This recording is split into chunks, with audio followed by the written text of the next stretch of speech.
Hello everyone, welcome to educational classes. I am Faiza Siddiqui and today we are going to talk about strategies for inclusion in schools and society. कौन सी ऐसी strategies हैं जो हमें अपनानी चाहिए जिससे कि जो disabled बच्चे हैं या जो different culture के हैं, different background के हैं, caste, creed, gender के हैं, वो सब included feel करें स्कूल में और society में भी. मतलब हम कैसे सबको एक साथ एक्सेप्ट करेंगे स्कूल में और सोसाइटी में, उसके लिए हमें क्या स्ट्रेटजीज अपनानी पड़ेंगी. So let's start. पहला है strategies for inclusion in school. पहले स्कूल की बात करेंगे, बाद में सोसाइटी की बात करेंगे. पहला आएगा creating an inclusive classroom environment. तो हम इन्वायरमेंट ऐसा क्रिएट करेंगे अपनी क्लासरूम का जिसमें सारे बच्चे इंक्लूडेड फील करें. ठीक है, हम as a teacher, as an educator, हमें अपनी क्लासरूम का एनवायरनमेंट ऐसे बनाना है कि सब इंक्लूडेड फील करें, चाहे वो डिसेबल्ड हो, चाहे उस फिजिकली डिसेबल्ड हो या फिर हियरिंग इम्पेयरमेंट का हो, विजुअली इम्पेयर्ड हो, कोई लर्निंग डिसेबिलिटी हो, कोई भी दिक्कत हो, किसी बैकग्राउंड से हो, SC ST कोई भी हो, सब इंक्लूड करने चाहिए उस क्लासरूम में. तो ऐसी क्या स्ट्रैटेजीज हैं? सबसे पहले आएगा क्लासरूम के अंदर कौन सी स्ट्रैटेजीज हैं जो टीचर अपनाएगा. सबसे पहला आएगा universal design for learning. UDL की हम पहले भी बात कर चुके हैं कि ये फ्लेक्सिबल टीचिंग मेथड्स होते हैं जो टीचर्स इस्तेमाल करते हैं, यूज करते हैं अपनी टीचिंग में, जिससे कि हर बच्चा इंक्लूडेड फील करता है. हमें कोई रिजिड टीचिंग मेथड जो ट्रेडिशनल क्लासरूम से चले आ रहे हैं वो यूज नहीं करना है, क्योंकि हमारी क्लास एक जैसी नहीं है, होमोजीनियस नहीं है. हमारी क्लास बहुत डाइवर्स है और उन डाइवर्स स्टूडेंट्स की नीड्स को केटर करने के लिए हमें डिफरेंट टीचिंग मेथड्स इस्तेमाल करने पड़ेंगे. इसी से सब इंक्लूडेड फील करेंगे. जैसे कि कोई हियरिंग इम्पेयरमेंट का बच्चा है तो उसके लिए हमें ये कहना पड़ेगा कि तुम आगे बैठो, पीछे मत बैठो, ताकि तुम्हें अच्छे से सुनाई दे. विजुअली इम्पेयर्ड को भी सेम ये कहेंगे कि आगे बैठो, तुम रोटेशन में मत जाओ, तुम पीछे मत जाओ, ताकि तुमको ठीक से दिखाई दे. विजुअली इम्पेयर्ड को हम असिस्टिव टेक्नोलॉजीज कैसे प्रोवाइड करेंगे? जैसे ये जो होता है स्पीच टू टेक्स्ट और टेक्स्ट टू स्पीच सॉफ्टवेयर जो होते हैं, ये विजुअली इम्पेयर्ड और हियरिंग इम्पेयरमेंट के बच्चों के लिए होते हैं. स्पीच टू टेक्स्ट क्या है? मतलब अगर जैसे कोई टीचर बोल रहा है तो जो हियरिंग इम्पेयरमेंट का बच्चा है, जिसको सुनने में थोड़ी सी दिक्कत आ रही है, उसकी सामने स्क्रीन पे वो स्पीच टू टेक्स्ट सॉफ्टवेयर से जो भी टीचर लेक्चर प्रोवाइड कर रहा है वो टेक्स्ट में दिख जाएगा, जिससे वो आराम से पढ़ के उस चीज को समझ लेगा. ऐसे ही जो विजुअली इम्पेयर्ड है उसके लिए टेक्स्ट टू स्पीच सॉफ्टवेयर होता है कि अगर टीचर ने कोई PDF प्रोवाइड किया है, कोई इंपॉर्टेंट चीज है जो प्रोवाइड किया और उसको, जाहिर सी बात है विजुअली इम्पेयर्ड है, ठीक से दिख नहीं रहा है, तो वो टेक्स्ट टू स्पीच हो जाएगा कि जो सॉफ्टवेयर है वो ओरली समझा देगा बच्चे को कि क्या टीचर ने मटेरियल प्रोवाइड किया है. ऑडियो बुक्स है, ब्रेल है. ब्रेल भी जो है वो विजुअली इम्पेयर्ड के लिए होती है. उभरी हुई जो चीज होती है उससे फिंगर्स की मदद से जो विजुअली इम्पेयर्ड बच्चे होते हैं वो पढ़ लेते हैं. Next is differentiated instructions. Differentiated instructions का मतलब है कि हमें कोई एक इंस्ट्रक्शन प्रोवाइड नहीं करना है, वन लेक्चर फॉर ऑल वाली पॉलिसी नहीं इस्तेमाल करनी है. हमें अलग अलग तरीके से के इंस्ट्रक्शन प्रोवाइड करना है ताकि सब इंक्लूडेड फील करें. जैसे कोई इंग्लिश मीडियम का बच्चा है, हम हिंदी में लेक्चर दे रहे हैं तो हम इंग्लिश में भी फिर बाद में रिपीट करें जब तक वो हिंदी ना सीख जाए. या कोई इंग्लिश मीडियम का है और हम हिंदी में कोई हिंदी मीडियम का है या कोई इंग्लिश मीडियम, जिस भी लैंग्वेज का है, और हम किसी और लैंग्वेज में अपना लेक्चर प्रोवाइड कर रहे हैं, तो हमें चाहिए कि ऐसी लैंग्वेज भी बोलें, बाद में रिपीट करें, या अगर हमें कोई ऐसी लैंग्वेज नहीं आती तो जो एक एक्सपर्ट है टीचर उस लैंग्वेज में वो रिपीट करे, तब तक के बच्चा वो लैंग्वेज सीख ना जाए जो उसके टीचर की है. ठीक है. डिफरेंशिएटेड इंस्ट्रक्शन का मतलब ये है कि modify lesson plans to suit different learning paces and style. हर बच्चे का अपना एक पेस होता है लर्निंग का, अपना एक स्टाइल होता है. उसको उसकी नीड को केटर करने के लिए, उसको कैरी आउट करने के लिए हमें डिफरेंशिएटेड लेसन प्लान्स भी प्रोवाइड करने पड़ेंगे. यानी कि किसी एक लेसन प्लान में जो एक एवरेज बच्चा जिससे समझ सकता है बस हम वो प्रोवाइड कर लें और सोचे कि हमारा काम हो गया.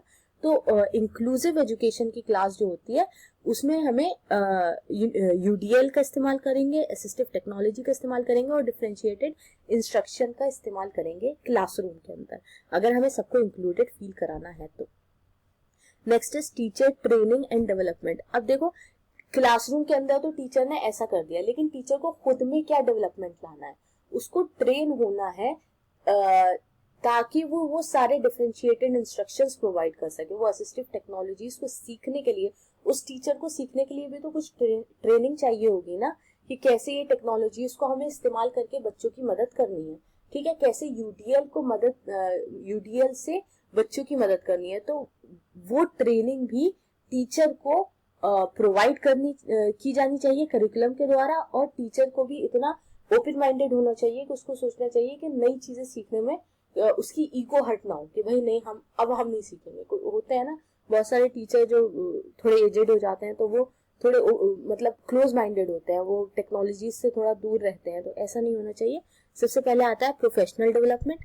प्रोफेशनल डेवलपमेंट में क्या आता है कि equip teachers with skills to handle diverse learners through workshops and specialized learning. मतलब उन टीचर्स के लिए वर्कशॉप्स रखनी चाहिए जहां पर एक एक्सपीरियंस्ड स्कॉलर बोलेगा और टीचर्स सुनेंगे उसको, वो लर्निंग प्रोवाइड करेंगे, उनको वो नॉलेज प्रोवाइड करेंगे कैसे सारे बच्चों को इंक्लूडेड फील कराना है।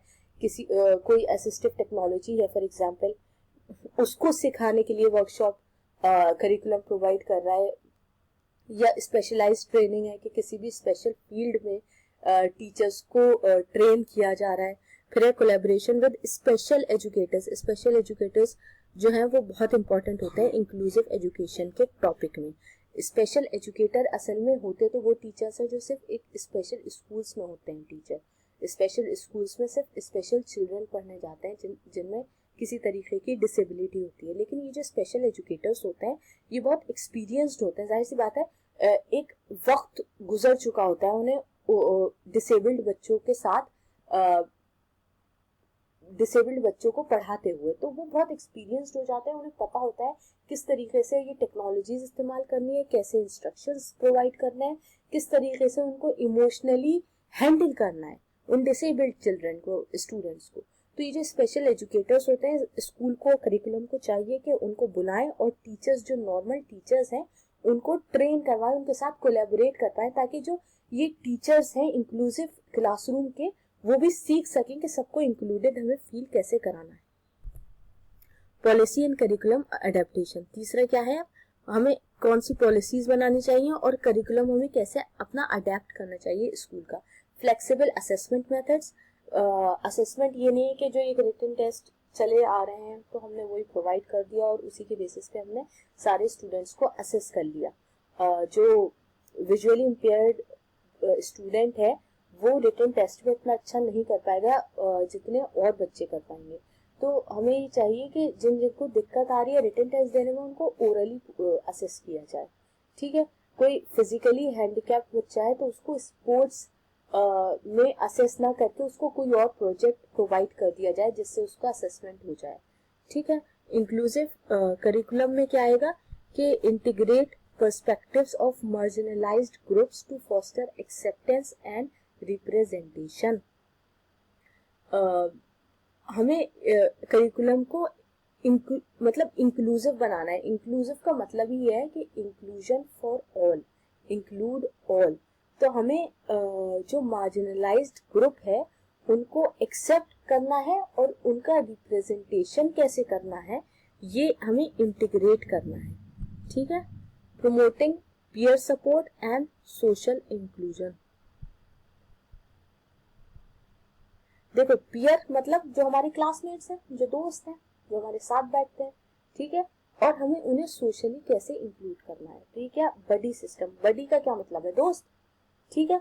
बडी सिस्टम का क्या मतलब है कि हमें एक डिसेबल्ड बच्चे को एक विदाउट डिसेबिलिटी वाले बच्चे के साथ कोलैबोरेशन करवाना है, ताकि जो डिसेबल्ड बच्चा है उसको एक्सक्लूडेड फील ना हो। कोई प्रोजेक्ट है तो ऐसा नहीं है कि हमने बहुत होमोजेनिटी इख्तियार की हुई है कि एक तरफ भाई डिसेबल्ड स्टूडेंट्स लेनी है और एक तरफ विदाउट डिसेबिलिटी के स्टूडेंट्स लेनी है। ऐसा हम नहीं कर सकते हैं। हमें पेयरिंग करनी है disabled students with without disability student, ताकि जो डिसेबल्ड स्टूडेंट है वो एक्सक्लूडेड फील ना करें, they feel they worth something and they feel that they are normal, they are not being excluded from the group, ठीक। Anti bullying policy, हमें ऐसी policies बनानी है जिसमें जो उनके क्लासमेट्स हैं वो उन्हें बुली ना करें, ठीक है। इतना स्ट्रिक्ट इन्वायरमेंट बनाना है, इतना स्ट्रिक्ट एंटी डिस्क्रिमिनेशन मेजर्स हमें इख्तियार करना है जिससे हम एक सेफ इन्वायरमेंट बना सकें। अब ये तो हो गई स्कूल की बात कि हम स्कूल में कैसे सारे स्टूडेंट्स को एक्सेप्ट करेंगे, कैसे इंक्लूडेड फील कराएंगे। अब आता है सोसाइटी। अब हम सोसाइटी में कैसे एक्सेप्ट करेंगे, कैसे इंक्लूड करेंगे सारे बैकग्राउंड के लोगों को, जो डाइवर्स कल्चर से बिलोंग करते हैं, डिफरेंट कास्ट, क्रीड, जेंडर, कुछ भी हो, हमें सबको एक साथ कैसे एक्सेप्ट करना है सोसाइटी में, उसकी क्या स्ट्रेटेजीज रहेंगी। सबसे पहले आता है community awareness and advocacy. Community में हमें कैसे अवेयर करना है कि this is normal, if there is a girl going on a road alone then that is normal. अगर कोई लड़का जा रहा होता तो थोड़ी ना कोई गौर से देखता कि भाई ये कैसे अकेला जा रहा है, ठीक है। सो कम्युनिटी अवेयरनेस निकालनी है, पब्लिक कैंपेन्स निकालनी है कि raise awareness about inclusion and the rights of individuals with disabilities. अब यहाँ पर क्या बात आ गई कि हमें अवेयरनेस बढ़ानी है लोगों के बीच में, और राइट्स मतलब राइट्स को दिखाना है कि जो डिसेबल्ड लोग हैं वो भी इक्वल राइट्स रखते हैं एक विदाउट डिसेबिलिटी का जो इंसान है उसके। मीडिया रिप्रेजेंटेशन, सबको पता है कि मीडिया एक बहुत बड़ा रोल अदा करती है सोसाइटी में। Media has a big role, media plays a vital role in our society, और मीडिया को लोग सुनते हैं। तो मीडिया का जो रिप्रेजेंटेशन है, promote positive portrayals of diverse individuals in media. अगर मीडिया एक पॉजिटिव पोर्ट्रेयल दिखाएगी तो लोगों के दिमाग में भी वो चीज बैठेगी। वर्क प्लेस इंक्लूजन, के हमें एम्प्लॉयबिलिटी, इक्वल एम्प्लॉयमेंट देना है सबको, चाहे कोई डिसेबल्ड हो या नॉन डिसेबल्ड हो, कोई विदाउट डिसेबिलिटी का हो या मतलब ये नहीं है कि कोई व्हील चेयर पे इंटरव्यू देने आया तो बस सिर्फ उस on the basis of that wheel chair हम उसको क्रॉस कर देंगे कि नहीं हम इसको नहीं लेंगे, तो ऐसा नहीं होना चाहिए।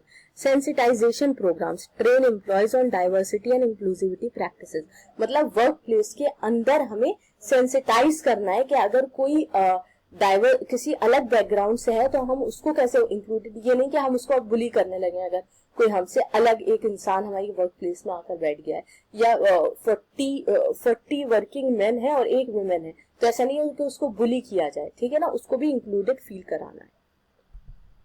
एक्सेसिबल इंफ्रास्ट्रक्चर एंड सर्विसेज, वही जो जैसे कोई फिजिकली हैंडीकैप्ड है तो उसके लिए ऐसा इंफ्रास्ट्रक्चर बनाना है कि वो भी उसको दिक्कत ना आए। Barrier free public spaces, ensure buildings, transportation and digital services are accessible to everyone.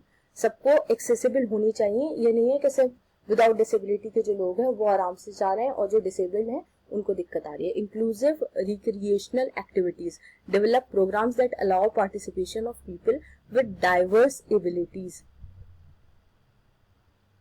हमें ऐसे प्रोग्राम बनाने हैं जिसमें जो अलग अलग एबिलिटी का इंसान है वो भी पार्टिसिपेट कर पाए। ये नहीं है कि जो एक एवरेज इंसान है बस वही थ्राइव कर रहा है, सबको इंक्लूड कराना है।